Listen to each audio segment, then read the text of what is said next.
دوستو بہت خوبصورت مشاعرہ ہو رہا ہے. ہز ایکسلنسی سدھیر ویاس صاحب اور سنہا صاحب تشریف رکھتے ہیں, ان کی اہلیہ صاحبہ بھی ہیں, اور آپ سب کے تعاون سے صلاح الدین صاحب کی محبتوں کے طفیل میں یہ مشاعرہ بے انتہا تاریخی ہو رہا ہے. شاعری کتنا ہماری زندگی سے جڑ گئی ہے اس کا اندازہ لگ رہا ہے کہ یہاں بہت اعلیٰ تعلیم یافتہ لوگ بھی ہیں, کم تعلیم یافتہ لوگ بھی ہوں گے, لیکن شاعری نے سب کو اتنا قریب کر دیا ہے کہ ایسا لگتا ہے کہ شاعری ہی دنیا کی مادری زبان ہے. دوستو اب آئیے, میں چاہتا ہوں کہ بہت دیر ہم لوگ سنجیدگی کی چادر اوڑھ کر بیٹھے نہیں رہ سکتے, زندگی قہقہوں کا بھی نام ہے. تو آئیے میں ایک ایسے شاعر سے ملاقات کرانے آپ کو جا رہا ہوں اس وقت کہ وہ شاعر لکھنؤ میں حضرت گنج کی سڑک پر ایک بار ٹہل رہا تھا. ایک بہت بڑا پینٹر آیا اور اس کے قدموں پر گر گیا. اس نے پوچھا کہ ارے صاحب, آپ اتنے مہان کلاکار, اتنے بڑے مصور, آپ میرے قدموں پر کیسے گر گئے؟ اس نے کہا صاحب آپ کو دیکھ کے میرا ایک زندگی کا بہت بڑا مسئلہ حل ہو گیا. انہوں نے کہا کیا؟ اس نے کہا میں بہت دن سے جنات کی ایک تصویر بنانا چاہتا تھا, سمجھ میں نہیں آ رہا تھا کہ جنات کیسا ہوگا, آپ کو دیکھ کے وہ مسئلہ حل ہو گیا. ہمارے ڈائس پر اس وقت جناتی برادری کے شاعر جناب عادل لکھنوی تشریف رکھتے ہیں. عادل صاحب تشریف لائیں اور اپنے مزاحیہ اور طنزیہ کلام سے نوازیں. جناب عادل لکھنوی. دوستو عادل صاحب کی خوبی یہ ہے کہ ان کی شاعری کے جذبات میں تو طنز ہوگا, مزاح ہوگا, لیکن ان کی زبان میں لکھنوی زبان کی خوبصورتی اور اس کا حسن ہوگا. لکھنؤ کی مزاحیہ شاعری کے حسن کے بارے میں 4 مصرے آپ کو سنا دینا چاہتا ہوں کہ کیا وقت تھا جب فکر رہا کرتی تھی, کیا وقت تھا جب فکر رہا کرتی تھی, مہمان کوئی آ جائے تو کھانا کھاؤں. کیا وقت تھا جب فکر رہا کرتی تھی, مہمان کوئی آ جائے تو کھانا کھاؤں, اور اس دور پہ لعنت ہو کہ اب سوچ رہا ہوں یہ شخص چلا جائے تو کھانا کھاؤں. تو یہ لکھنؤ کی زبان کا حسن ہے, اور یہ حسن, یہ چاشنی جناب عادل لکھنوی کی زبان میں آپ کو ملے گی, اور محسوس ہوگا کہ لکھنؤ کی زبان میں کتنی شادابی اور شگفتگی ہے. اس کے واحد نمائندہ جناب عادل لکھنوی. حضرات ملاحظہ کیجئے, سب سے پہلے تو ہمارے انور صاحب جو بات ہمیشہ ادھوری چھوڑ دیتے ہیں انہوں نے جنات کے بارے میں بتایا, اور یہ آپ حضرات کو نہیں بتایا کہ وہ جنات صاحب اولاد بھی ہے.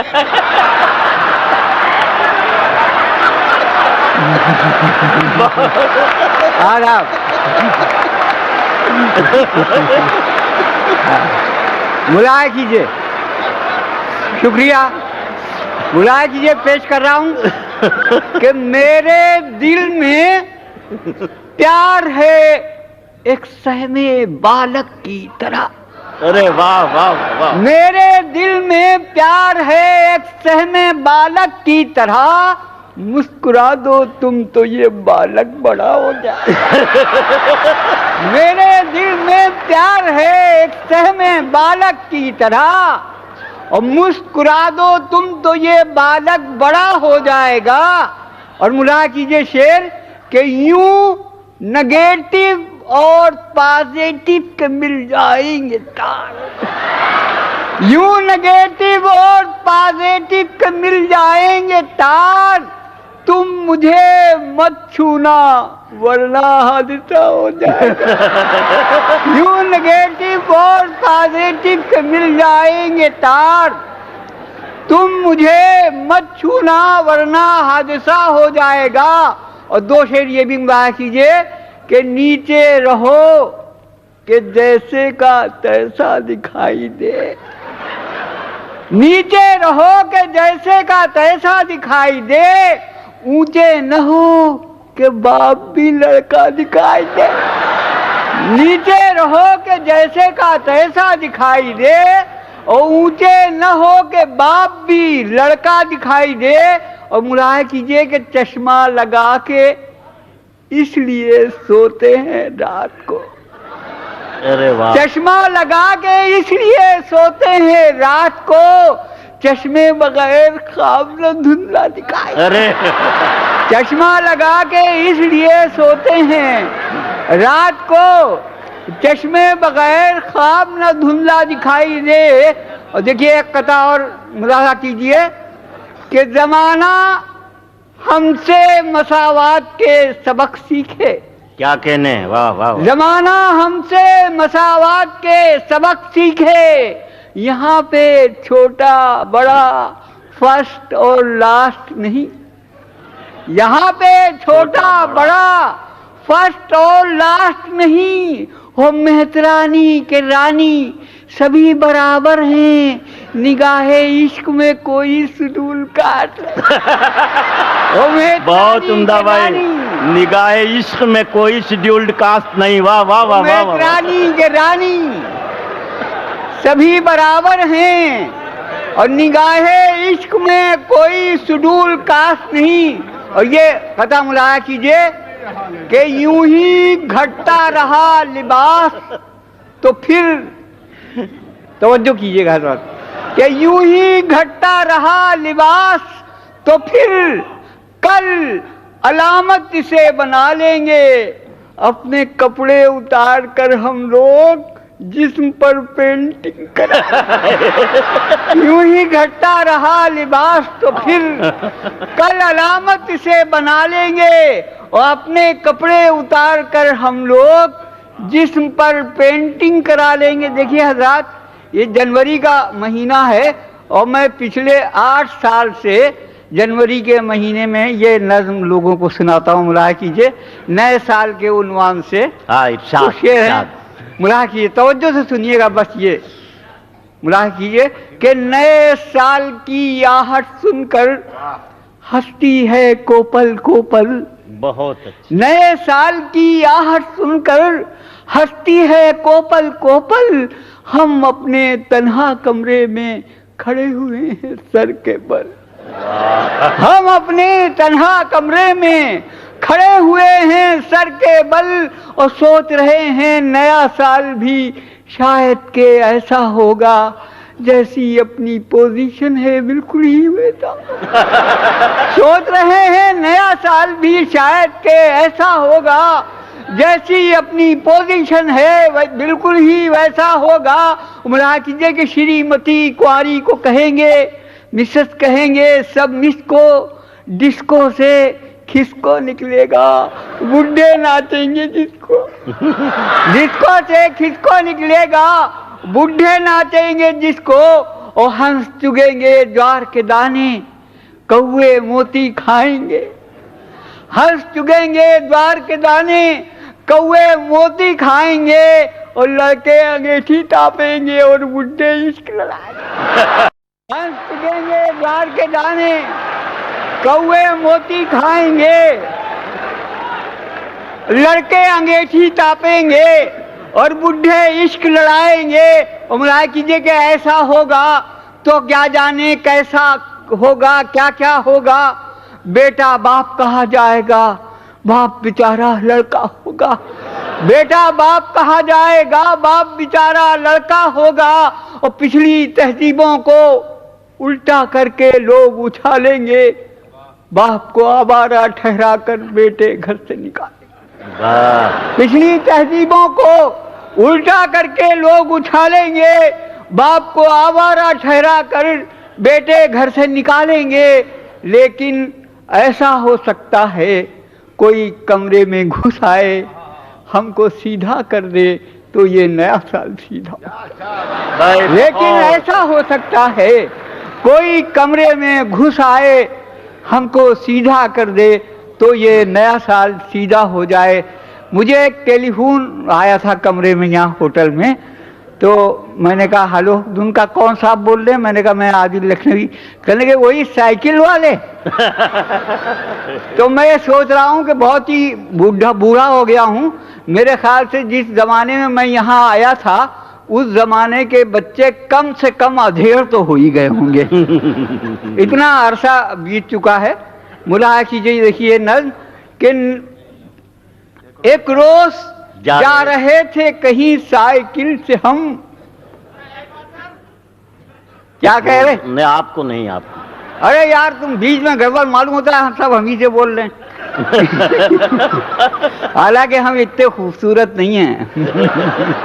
ملاحظہ کیجئے کہ ایک روز جا رہے تھے کہیں سائیکل سے ہم، اور پہنچے جو ایک موڑ پہ نازل ہوا ستم، اور پیدل سے سائیکل کے جو پاؤں اکھڑ گئے، ہم جا کے ایک شوخ حسینہ سے لڑ.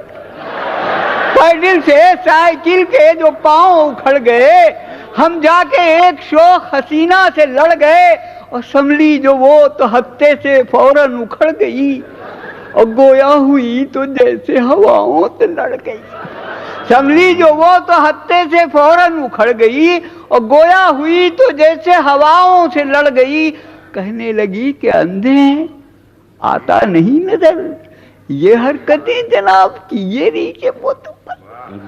کہنے لگی کہ اندھے ہیں آتا نہیں نظر، اور یہ حرکتیں جناب کی یہ ریشے معتبر. پھرتے ہیں کیا شریفوں کی صورت بنا کے آپ، یوں عورتوں پہ گرتے ہیں داڑھی رکھا کے. پھرتے ہیں کیا شریفوں کی صورت بنا کے آپ، اور یوں عورتوں پہ گرتے ہیں داڑھی رکھا کے آپ. ہم نے کہا کہ تھوک دو غصے کو نادنی، سائیکل لڑی ہے تم سے یہ داڑھی لڑی نہیں. ہم نے کہا کہ تھوک دو غصے کو نادنی، سائیکل لڑی ہے تم سے یہ داڑھی لڑی نہیں. داڑھی کا نام لے کے ہمیں کیوں ٹوکتی، داڑھی کوئی بریک ہے سائیکل کو. شکریہ. ارے عادل صاحب، عادل بھائی آؤ، آئیے آئیے آئیے.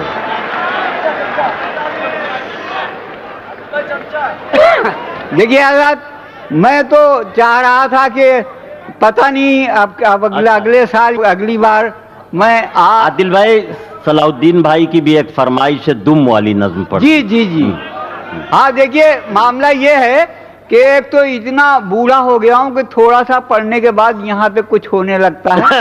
یہ ڈاکٹر صاحبہ یہاں بھی کچھ ہوتا ہے ہیں، تو وہ اگر سنبھالنے کا وعدہ کریں کہ اگر مجھے کچھ ہو جائے گا. دیکھیے اور دوسری بات یہ ہے کہ یہ ہمارے جو انور جلال پوری نے مجھے اس وقت پکارا ہے جب آدمی دونوں ٹانگیں بھیج لیتا ہے. تو اس چکر میں بہت ہی گڑبڑ میں ہوں میں. پھر بھی اب اگر کوئی حادثہ ہو جائے تو اس کا میں ذمہ دار ہوں.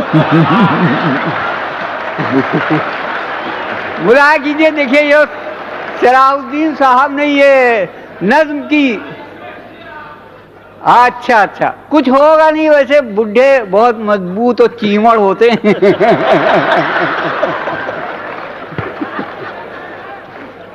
دیکھیے ملاحظہ کیجیے ہم سے، ملاحظہ کیجیے. دیکھیے میں یہ چاہ رہا ہوں کہ ایک چھوٹی سی نظم سنا کے آپ لوگوں سے معافی مانگ لوں. ابھی تھوڑی دیر پانی آنی پینے کے بعد اور پھر میں جوان ہوں گا انشاءاللہ. تو میں آپ کو سناؤں گا. یہ ایک نظم سنا رہا ہوں. اس نظم کا عنوان ہے شاعر کی بیوی.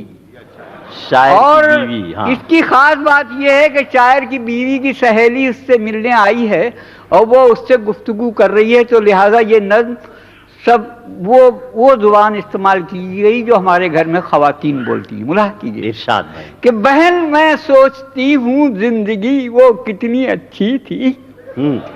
بہن میں سوچتی ہوں زندگی وہ کتنی اچھی تھی، جب اپنی عمر کی ہانڈی نہ پکی تھی نہ کچی تھی. جب اپنی عمر کی ہانڈی نہ پکی تھی نہ کچی تھی، اور نہ ہائے ہتیا تھی کچھ نہ کوئی کوہا تھی. محلے میں جدھر جی چاہتا تھا آتی جاتی تھی. محلے میں جدھر جی چاہتا تھا آتی جاتی تھی.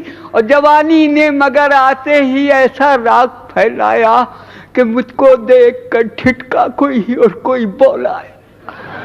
کسی کے لب پہ آیا میرا نام آہستہ آہستہ، کوئی کرنے لگا مجھ کو سلام آہستہ آہستہ، کوئی کہتا تھا میری چال کو پریوں کا پھیرا ہے، کوئی کہتا تھا میری زلف کا بادل گھنیرا ہے، میرے یہ سارے عاشق کتنے بانکے اور سجیلے تھے، سفید و سرخ تھے ان میں کچھ، ان میں نیلے پیلے، اور کوئی فرحات کا بابا، کوئی مجنوں کا چچا تھا، اور کوئی ان میں تھا ناخواندہ تو کوئی فن میں کچا تھا، اور بڑے بوڑھے مگر جس وقت مجھ کو دیکھ لیتے تھے بڑی سنجیدگی سے اپنی آنکھیں سینک لیتے تھے، بڑے بوڑھے مگر جس وقت مجھ کو دیکھ لیتے تھے بڑی سنجیدگی سے اپنی آنکھیں سینک لیتے تھے۔ میرے ماں باپ نے میرے لیے جب غور فرمایا، خدا کی مار ہو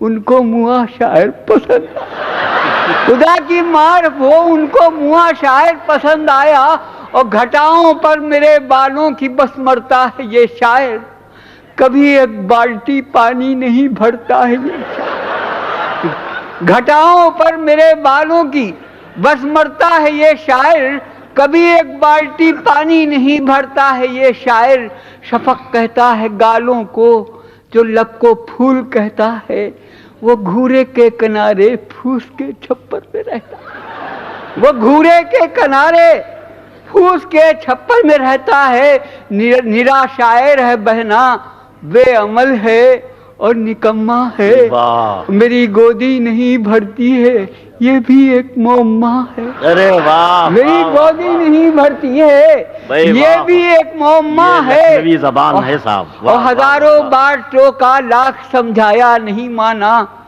اے حد ہے سنکھیا کھانے سے دھمکایا نہیں مانا، اور کبھی جب سوچتی ہوں تو طبیعت اوب جاتی ہے، کیا میری سمجھ میں بس یہی ایک بات آتی ہے، کہاں تک ساتھ آخر اس نکھٹو کا نبھاؤں گی، کسی دن چھوٹے دیور کو میں لے کر بھاگ۔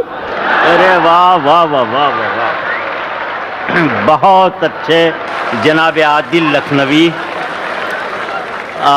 جناب عادل لکھنوی اپنے مزاحیہ اور طنزیہ شاعری سے نواز رہے تھے، آپ لطف اندوز ہو رہے تھے۔ طنزیہ شاعری کے لیے یہ کہا جاتا ہے کہ طنزیہ شاعری میں قہقہے نہیں بلکہ موج تبسم ہوا کرتی ہے۔ آپ نے سوچا کہ آپ قہقہا لگاتے لگاتے رک جاتے رہے اور یہ سوچتے رہے کہ یہ ہنسنے کی بات نہیں بلکہ سنجیدگی سے سوچنے کی بات ہے، ہمارے سماج کی یہ کمزوریاں ہیں۔ جناب عادل لکھنوی نے دوسروں کے احساسات کو جس سلیقے سے اپنی شاعری کا پیکر بنایا ہے، یہ ان کا اپنا ذاتی کارنامہ ہے، جس میں لکھنوی زبان کا حسن بھی تھا اور ان کے احساسات اور خیالات کی ندرت بھی تھی۔ میں انہیں مبارکباد دیتے ہوئے آگے بڑھتا ہوں۔ حضرات، غزل بہت ہی نازک صنف سخن ہے۔ انگوٹھے کے ناخون پر تاج محل کی تصویر بنانا جتنا مشکل ہے، اتنا ہی مشکل غزل سے انصاف کرنا ہے۔ ہمارے ہندی کے دوستوں نے گزشتہ 25-30 برسوں میں جو غزل کہنی شروع کی ہے، اس میں بڑے نادر اور انوکھے خیالات وہ لائے ہیں۔ دشینت کمار نے اس کی خوبصورت شروعات کی تھی کہ یہ سارا جسم جھک کر بوجھ سے دوہرا ہوا ہوگا، میں سجدے میں نہیں تھا، آپ کو دھوکا ہوا ہوگا۔ یہ دشینت کمار ہیں جنہوں نے زبانوں کا فاصلہ ختم کر دیا۔ فیصلہ نہیں ہو پا رہا ہے کہ کیا ہندی ہے کیا اردو ہے، محسوس یہ ہوتا ہے جو دل کی زبان ہے، جو درد کی بھاشا ہے، وہی سچی زبان ہے۔ ان کے بعد